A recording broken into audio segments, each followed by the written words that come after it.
न पूछो मुझसे जात मेरा, ना धर्म ना मजहब की बात करो। मैं लफ्ज़ों में रोशनी बोता हूँ, तुम बस मेरी बात करो। दरअसल भारत की मिट्टी आज फिर छलनी है, कहीं जाति का जहर, कहीं भाषा की तलवार। जो कभी फिल्मों में देखा था वो अब हमारे दरवाजे पर हकीकत बनकर खड़ा है। क्या शांति अब इस देश की सबसे बड़ी दुश्मन बन गई है? कभी दर्द की दुआ बनता, कभी इंकलाब की राह लिखूं। न ब्राह्मण न शूद्र कहो मुझे, मैं बस एक पत्रकार हूं, यही मेरी पहचान है। इस चंद लाइनों से अब समझ ही रहे होंगे कि मैं बात कहाँ की करने जा रहा हूं और क्या करने जा रहा हूं। दोस्तों, महाराष्ट्र में भाषा को लेकर एक बार फिर सियासत गरमाई हुई है। मराठी न बोलने वालों को जमकर निशाना बनाया जा रहा है। मिठाई दुकानदार से लेकर सिक्योरिटी गार्ड और महिलाओं तक को सिर्फ इसलिए पीटा गया क्योंकि उन्होंने मराठी की बजाय हिंदी या अंग्रेजी में बात कही। अब सवाल उठता है, क्या अब भाषा आपकी सुरक्षा तय करेगी? क्या मराठी न बोलना अब अपराध साबित होगा इस भारत में? पहली घटना आती है मीरा रोड, दुकानदार को मारा जाता है, वीडियो वायरल होता है। दरअसल महाराष्ट्र की मीरा रोड इलाके में जोधपुर स्वीट्स नाम की एक दुकान पर मन से कार्यकर्ता पहुंचते हैं। दुकानदार से मराठी में बात करते हुए नजर आते हैं। जब वो मराठी में नहीं बोलता है तो उससे प्रेशर दिया जाता है, लेकिन वो कहता है कि हम सबका सम्मान करते हैं।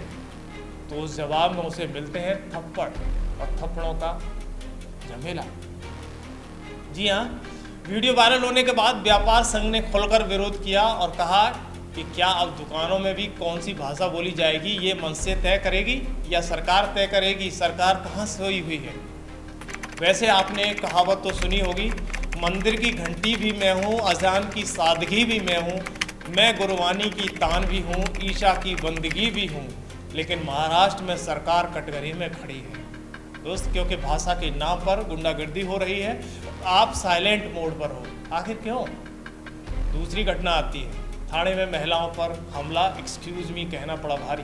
जी, दरअसल महाराष्ट्र के थाने डोंबिवली में दो महिलाओं को सिर्फ इसलिए मारा गया क्योंकि एक्सक्यूज मी कहा था, जो कथित रूप से मराठी अस्मिता का अपमान माना गया।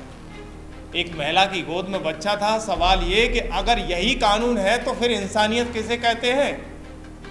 अहम बात यह कि उद्धव ठाकरे और राज ठाकरे ने शनिवार को मुंबई में एक बड़ी रैली की। इस दौरान मराठी भाषा को लेकर दोनों भाइयों ने एक बार फिर मंच से अपनी बात रखी और दोनों ने अहम फैसला लेते हुए कहा कि हम दोनों एक साथ हैं और साथ ही रहेंगे। और मनसे से राज ठाकरे ने कहा कि दोनों भाइयों को साथ खड़ा करके देवेंद्र फडणवीस ने वो कर दिया जो बाला साहब ठाकरे नहीं कर पाए। इस तरह से महाराष्ट्र के शासन में बड़ा बदलाव आता हुआ दिख रहा है दोस्तों। करीब 23 वर्ष के बाद उद्धव ठाकरे और उनके चचेरे भाई राज ठाकरे एक मंच पर देखे हैं। इस दौरान उन्होंने महाराष्ट्र के देवेंद्र फडणवीस सरकार को मराठी भाषा के मुद्दे पर जमकर घेरा। उन्होंने ये भी कहा कि अगर न्याय के लिए गुंडागर्दी की ज़रूरत हुई तो हाँ, हम मंच से कहते हैं कि गुंडागर्दी करनी पड़ी तो हम गुंडागर्दी करेंगे। अब सोचिएगा कि इन दिनों महाराष्ट्र की सरकार कटघरे में खड़ी है।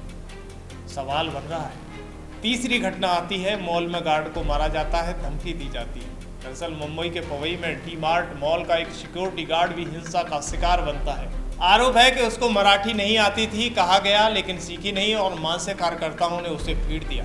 लेकिन सवाल ये कि क्या रोजगार पाने से पहले भाषा टेस्ट जरूरी होगा? सरकार के दोहरे बोल यहाँ पर साफ साफ दिखाई दे रहे हैं। समर्थन है या सिर्फ बयानबाजी है? दरअसल राज्य सरकार में मंत्री योगेश कदम का भी बयान सामने आया है।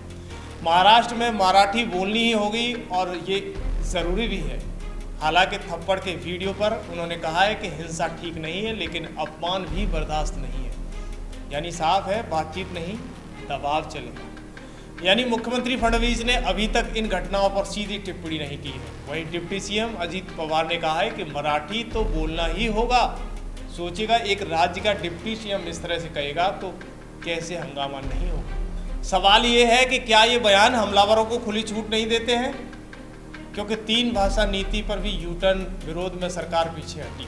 जी हाँ, कुछ हफ्तों पहले महाराष्ट्र सरकार ने स्कूलों में हिंदी को ज़रूर करने की योजना बनाई थी, लेकिन जैसे ही हिंदी थोपने का आरोप लगा, सरकार ने दबाव में आकर फैसला वापस ले लिया।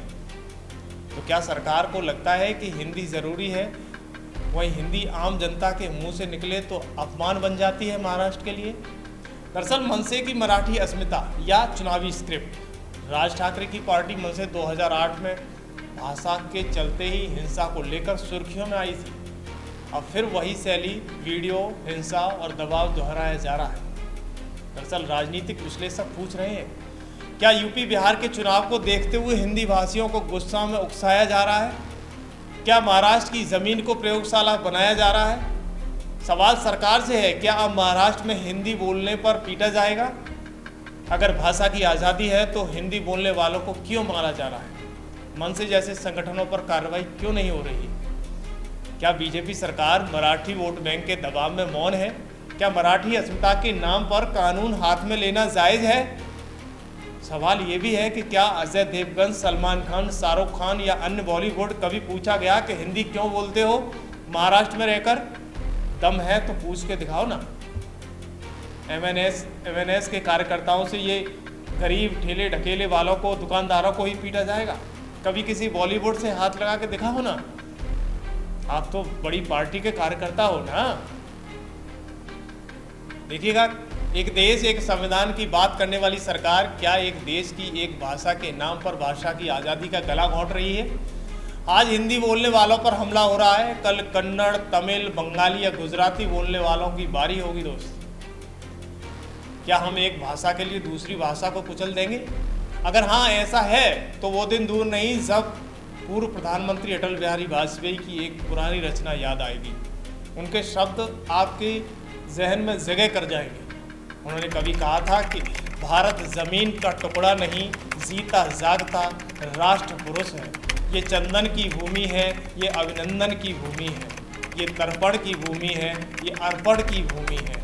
इसका कंकर कंकर संकर है, इसका बिंदु बिंदु गंगाजल है। हम जिएंगे तो इसके लिए, हम मरेंगे तो इसके लिए। भारत की खूबसूरती, उसकी विविधता, क्या वो अब सियासत की मार झेल रही है? आखिर क्या एमएनएस के कार्यकर्ता और उद्धव ठाकरे ने तो इसके पीछे ऐलान भी कर दिया है, अगर न्याय के लिए गुंडागर्दी की ज़रूरत पड़ी तो हाँ हम गुंडे हैं, और गुंडागर्दी करनी पड़ी तो हम मंच से भी उन्होंने ऐलान किया कि हम करेंगे। लेकिन सवाल हिंदी भाषियों का तो बनता है पूरे देश पर, संविधान पर और महाराष्ट्र की सरकार पर। क्या महाराष्ट्र में है तो हिंदी बोलना गुनाह है? क्योंकि हिंदी जब हमारी मदर टंग है तो हिंदी बोलने पर गुनाह क्यों? कभी बॉलीवुड से पूछा है कि हिंदी क्यों बोल रहे हो? गरीब ठेले वाले को पिटवा दिया, गरीब तबके के इंसान को पिटवा दिया, महिलाओं पर हाथ छोड़े गए। क्या सवाल नहीं बनता है? आप कार्यकर्ता किसी के भी हो, आप कभी भी मुंबई से इधर उधर जाओगे, उस दौरान फिर आपके साथ क्या होगा, कभी ये सोचा है? फिर आपको भाषा के नाम पर शिकार होना पड़ेगा। फिर आप कहोगे सरकार से कि हमें यहाँ पीटा गया, क्योंकि फिर तो आज़ादी सभी के लिए है। आज़ादी फिर उस पिटने वालों को भी है। कभी आप उत्तर प्रदेश आए, कभी बिहार गए, कभी हिमाचल गए, तो वहाँ भी आपको शिकार बनाया जाएगा। क्योंकि महाराष्ट्र में जो आप अभी गुंडागर्दी कर रहे हो वो आउट ऑफ रेंज है, और इसके लिए फिर बड़ा पनिशमेंट आपको भी झेलना पड़ सकता है। दोस्तों, आपको क्या लगता है, क्या हिंदी भाषा के नाम पर लोगों को शिकार महाराष्ट्र की धरती पर बनाया जा रहा है? सरकार को कोई ठोस कदम उठाना चाहिए या नहीं? हमें कमेंट बॉक्स में ज़रूर बताएं, और ये वीडियो शेयर करें उन लोगों के लिए जो आंखों पर पट्टी बांधे महाराष्ट्र की सरकार को सफाई न देने पर ध्यान दे रहे हैं। धन्यवाद।